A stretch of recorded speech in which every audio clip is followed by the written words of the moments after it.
Hello students. So today we'll do another poem from your Beehive book, that is Rain on the Roof, and this poem has been composed by Coates Kinney. And Coates Kinney, the poet of the poem, belonged to United States and he was also a lawyer, politician and journalist.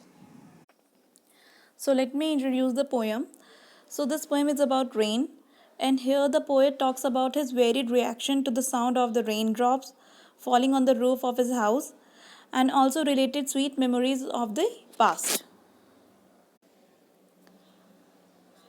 Let's get started students. Here we have first stanza of the poem. Let me read it first. When the humid shadows hover over all the starry spheres, and the melancholy darkness gently weaves in rainy tears, what a joy to press the pillow of a cottage chamber bed and to listen to the patter of the soft rain overhead.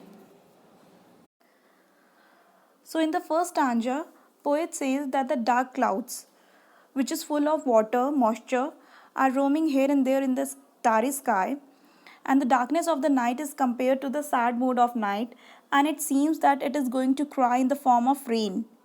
Now, poet further says that it is good to press my pillow as he is lying in his bed and also listening to the sound of the raindrops which is falling over his head, means on the roof. तो first स्टैंजर में poet ये बोलना चाह रहा है कि जो humid shadows होते हैं, ह्यूमिड शेडो का मतलब है कि डार्क क्लाउड्स जिनमें बहुत ज़्यादा मॉइस्चर लेडन है, जो बहुत ज़्यादा पानी भरा हुआ है, ऑफ कोर्स जिसमें पानी भर जाता है वो डार्क हो जाते हैं क्योंकि वो बिल्कुल बरसने वाले बन जाते हैं। तो वो इधर उधर होवर कर रहे हैं, मतलब घूम रहे हैं, और इधर उधर का मतलब है स्टारी स्फेयर। स्टारी स्फेयर का मतलब है जो आसमान है वो तारों से भरा हुआ है, तो उस आसमान में वो इधर उधर घूम रहे हैं, यानी यहाँ पर रात की बात चल रही है। ठीक है, अब डार्कनेस को यहाँ पर मेलनकली बताया गया है। Darkness you know students, it's a negative connotation. अंधेरा अपने आप में एक नेगेटिविटी को बिलोंग करने वाली चीज़ है, तो उसे एक सैड बताया गया कि जो रात है बहुत ज़्यादा दुखी है, कह लो आप चाहे कि आसमान बहुत ज़्यादा दुखी है, तो अब वो बिल्कुल रोना चाह रहा है, वो बहुत आराम से रोना चाह रहा है। तो अब वो यहाँ पर किस फॉर्म में रोएगा? बारिश की फॉर्म में रोएगा। जैसे ही जो बादल हैं जिनमें इतना सारा पानी भरा है वो बरसने लग जाएंगे, तो ऐसा लगेगा जैसे आसमान रोने लग गया है। अब जो पोएट है वो अपने घर के अंदर इस समय बेड में लेटा हुआ है। कॉटेज चैम्बर, बेड का मतलब है घर के अंदर वो बेड में लेटा हुआ है, और वो जो ये अपने पिलो को प्रेस कर रहा है, मतलब उसे खुशी मिल रही है कि इस तरह का जो मौसम हो चुका है वो अच्छा हो गया है, तो वो बहुत ज़्यादा खुश है। और वो सुन भी रहा है क्योंकि अब बारिश होने लग गई है। तो जैसी बारिश होने लगी, जो ड्रेन ड्रॉप्स हैं वो जब उसके ओवरहेड, ओवरहेड का मतलब ये नहीं कि उसके सर पे गिर रहे हैं, मतलब वो जब अपने घर के रूम में लेटा हुआ है बेड पर, तो जो छत पर बारिश की बूंदें पड़ रही हैं उससे जो साउंड क्रिएट हो रही है उसको यहाँ पर पैटर बोला गया है। ठीक है, तो वो घर में बैठे हुए लेटे हुए सुन रहा है। Now we have second stanza of the poem. Every tinkle on the shingles has an echo in the heart, and a thousand dreamy fancies into busy being start, and a thousand recollections weave their bright hues into woof as I listen to the patter of the rain upon the roof. Now, in the second stanza, poet says that every tinkle means light sound on the shingle, means here wooden tiles, has an echo in his heart, means sound of raindrops repeats in his heart. Now, further, he says that many fanciful imaginations, memories he began to recollect as he listened to the patter of the rain upon the roof. He has many new dreams in his mind and memories of the past coming back in the form of dreams.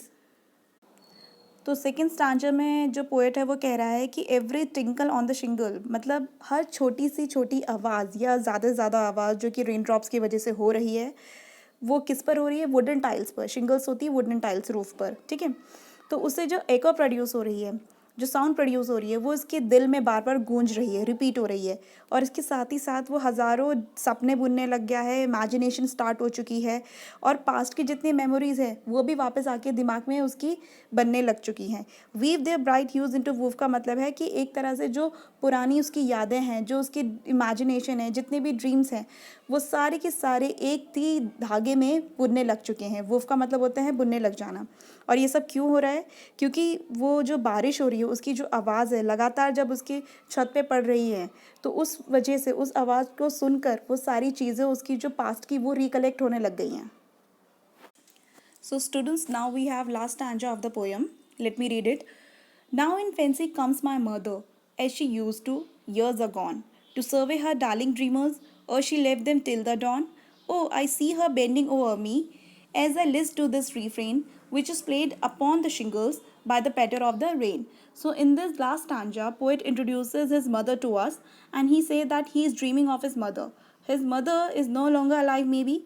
In the past, she used to love him a lot. She would let him sleep till daybreak. The poet can still feel that his mother is looking at him as he listens to the sound made by the raindrops. That is why the poet is moved by the sound of the raindrops. अब last stanza में poet हमें अपनी mother से introduce करता है. अब शायद उनकी मदर उनके साथ नहीं है और वो ज़िंदा भी नहीं है, तो वो पुराने दिन को याद करता हुआ ये कहता है कि जब वो सो जाया करता था और बारिश के दिनों में उसकी मम्मी उन्हें सर्वे मतलब पेरेंट्स का क्या होता है कि जब आप सो जाते हैं तो वो लोग एक बार रूम में देखने ज़रूर आते हैं, एक तरह का इंस्पेक्शन करने ज़रूर आते हैं कि हमारे बच्चे मतलब एक ठीक तरह से सो चुके हैं. तो डार्लिंग ड्रीमर पोएट ने अपने आप को बोला है, और डार्लिंग ड्रीमर का मतलब है कि उसकी मदर के अकॉर्डिंग वो एक डार्लिंग ड्रीमर है, कि वो सपने देखने वाले एक डार्लिंग, जिसे हम उसको बोलते हैं the person who is very dear to us. ठीक है. और जो यहाँ पर पोइट ये भी बोल रहा है कि जो मदर होती है वो अपने बच्चों की बहुत फॉन्ड ऑफ होती है, मतलब अपने बच्चों को इतना ज़्यादा उनके लिए वरिड होती है, वो हमेशा उनकी ही एक्टिविटीज़ को वॉच करती रहती है, उन पर उनकी एक नज़र रहती है. तो वो ये सारी चीज़ें जो पास्ट की हैं वो सारी रिकलेक्ट कर चुका है, वो याद कर रहा है, इस वजह से वो काफ़ी ज़्यादा इमोशनल भी हो चुका है.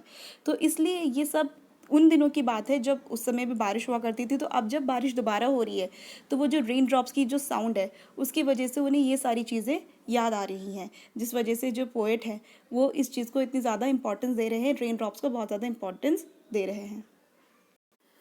So students, here poem ends, and now let's talk about the poetic device means figure of speech used in this poem.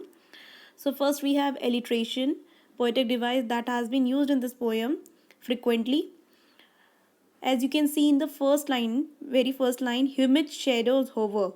So you can see the repetition of H consonant in the consecutive words. जब किसी consonant word का alphabet का repetition होता है, बार बार आता है, वो भी कंसेक्यूटिव वर्ड्स में, लगातार वर्ड्स में, उसे हम एलिट्रेशन कहते हैं. Like you have seen in starry spheres and in cottage chamber also. S is repeating in the starry spheres and C is repeating in the cottage chamber. Now second poetic device used in this poem is personification. In the third line you can see melancholy darkness. Melancholy darkness means sad darkness. वो अंधेरा जो बहुत ही दुख में है. तो आप जानते हैं कि अंधेरा दुख में नहीं हो सकता है, बिकॉज अंधेरा darkness is an inanimate object, एक नॉन लिविंग थिंग ऑब्जेक्ट है, तो उसका इस तरह की फीलिंग से कुछ लेना देना नहीं है. तो यहाँ पर हमने डार्कनेस को एक पर्सोनिफाइड कर दिया है. पर्सोनिफाइड मीन्स ह्यूमन बना दिया है, ह्यूमन फीलिंग उसमें डाल दी है. तो यहाँ पर मेलेंकली डार्कनेस पर्सोनिफिकेशन यूज्ड हुई है इसमें figure of speech. Now third figure of speech that we have in this poem is onomatopoeia. Onomatopoeia होता है use of sound words. Sound words जैसे कि आप देख रहे हैं इस पोएम में लगातार पैटर वर्ड आ रहा है. पैटर मैंने आपको पोएम एक्सप्लेनेशन के टाइम भी बताया था कि पैटर वो साउंड है जब रेन ड्रॉप्स गिर रही हैं कहीं पर भी, तो उससे जो साउंड क्रिएट हो रही है उसे हम पैटर बोल रहे हैं. ठीक है, वो जो रेन ड्रॉप्स है, बारिश की बूंदें हैं, तो ये साउंड इफेक्ट को जो क्रिएट करता है पोएटिक डिवाइस, उसे हम ओनोमैटोपोइया बोलते हैं. And last figure of speech that has been used in this poem is transferred epithet. Transferred epithet, जैसे कि मेलनकली डार्कनेस को मैंने अभी बताया पर्सोनिफिकेशन भी है, लेकिन ये एक दूसरा फिगर ऑफ स्पीच भी बताता है. ट्रांसफर्ड एपिथेट इसमें ये मतलब होता है कि जो डार्कनेस है वो कभी भी सैड नहीं हो सकता है. ठीक है, वो ह्यूमन ही हो सकता है. तो यहाँ पर इसे पर्सोनिफाई भी कर दिया है, साथ में ट्रांसफर्ड एपिथेट भी. ट्रांसफर्ड क्यों? क्योंकि ये जो फीलिंग है ये ह्यूमन से ट्रांसफ़र करके एक नॉन लिविंग को दे दी गई है, तो ये ट्रांसफ़र हुआ है यहाँ पर एक तरह का. ठीक है. So here that's all for today students, and thanks for listening.